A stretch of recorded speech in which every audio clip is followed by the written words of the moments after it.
Jean-François Barry, un chroniqueur pas comme les autres. Bonjour Jean-François. Salut Mario. Alors, on est déjà dans les tournois pour les classements en vue des Olympiques, des Jeux olympiques de Paris, et notamment en basketball. En basketball, en fait. Basketball où l'équipe s'est classée pour les Olympiques de Paris. On a appris ça la semaine dernière. Pour la première fois, l'équipe canadienne va se retrouver là. Et là, c'est la Coupe du monde de basketball, le Mario, qui se déroule présentement. Et le Canada a atteint aujourd'hui la demi-finale pour la première fois de son histoire grâce à une victoire de 189 contre la Slovénie. Prochain match contre la Serbie.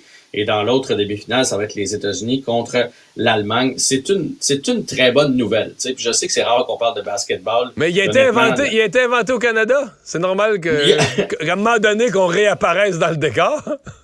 C'est le fun qu'on réapparaisse dans le décor. Puis honnêtement, quand j'ai vu cette nouvelle-là, je voulais en parler parce que sinon, on parle du Canadien, puis on parle de hockey, puis c'est comme ça au Québec. Mais en même temps, je me dis, ça fait tellement partie du changement qui est en train de s'opérer. Tu sais, c'est quoi, il y a 2 ans que M. Legault a commandé une table sur le hockey pour savoir pourquoi on développe pas plus de joueurs de hockey. Bon, il y a des choses à changer. On fait pas tout bien dans le hockey mineur, on fait pas tout bien dans la Ligue junior majeure du Québec, il y a des choses à changer.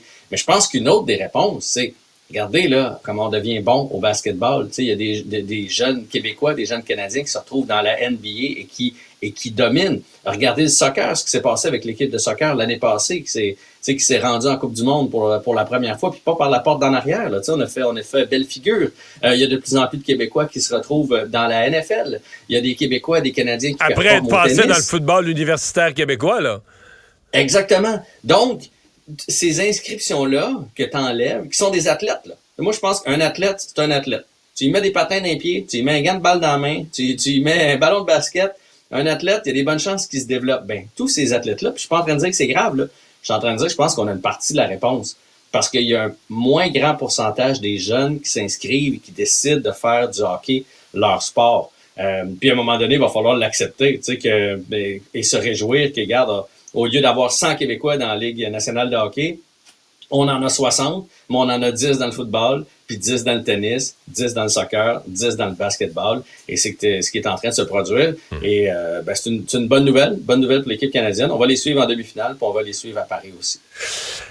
Hier, on s'est parlé du phénomène, puis même pas point de vue hockey, le plus point de vue partisan, popularité de Connor Bedard. T'as fait d'autres recherches là-dessus?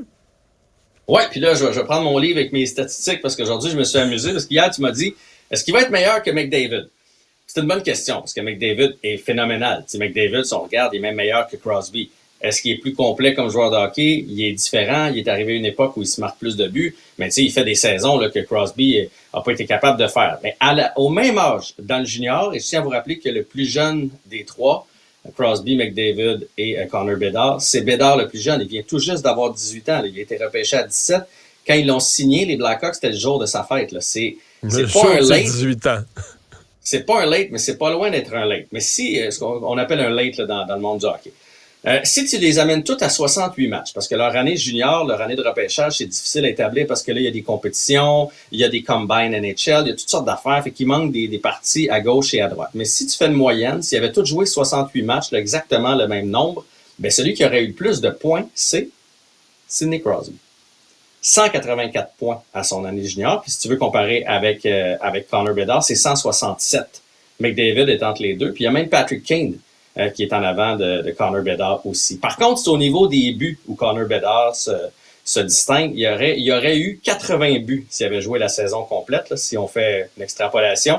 Et ça, c'est loin en avant des autres, là, 73, 72, 70. Donc, il va être très bon. Moi, ce que j'ai hâte de voir, parce que là, je suis allé voir un peu les statistiques de Crosby, tout ça, c'est sa grandeur.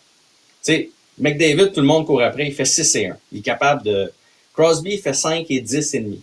Connor Bedard fait 5 pieds et 9. Fait que quand un gars comme David Savard va décider de le contrer, va décider de mettre toute son expérience puis toute sa barbe sur le jeune, j'ai hâte de voir comment il va réussir à se débrouiller. Mais il se tient avec les autres à pareil âge dans le junior. Mais il arrive avec... On a terminé hier la discussion là-dessus, la même chose aujourd'hui.